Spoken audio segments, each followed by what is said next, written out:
Дали Спасовски и Заев со помош на полициски службеници стојат зад нападот на новинарска екипа во Прилеп, прашува опозицијата објавувајќи нова чет конверзација од 40 полицајци за кои обвинуваат дека вршеле брутална злоупотреба во изборниот процес во кој учествувале лица од најблиското опкружување на министерот за внатрешни работи.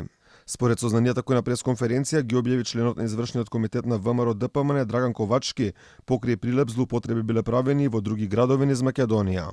Затоа Спасовски и Заев треба да кажат и дали зад нападот на новинарската екипа во Прилеп стои и е под закрилата на насилниците од злосторничката група полицајци на Заев и Спасовски. Вистината ќе излезе на виделина.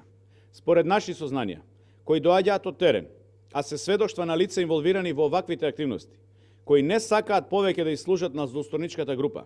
Вакви групи има и во Охрид, Битола и Радовиш.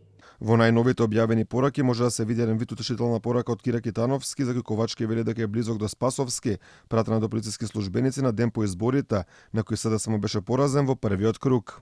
Добар ви ден, дечки. Ај како постар да ви кажам нешто. Една битка е изгубена, ама војната не е изгубена. Главата горе.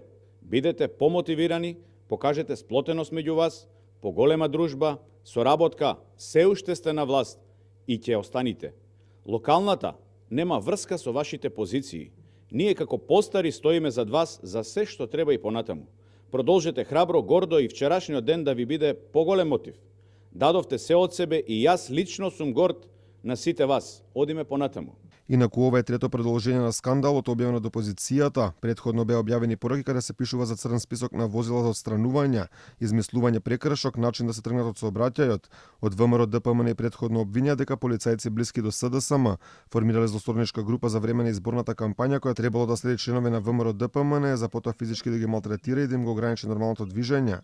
Од МВР за сега ги негираат овие обвинувања од опозицијата, од таму пак го повика јавното обвинителство, веднаш отвори случај против Оливер Спасовски, Зоран Заев и Љупчо Николовски како одговорни во МВР и СДСМ за овие избори.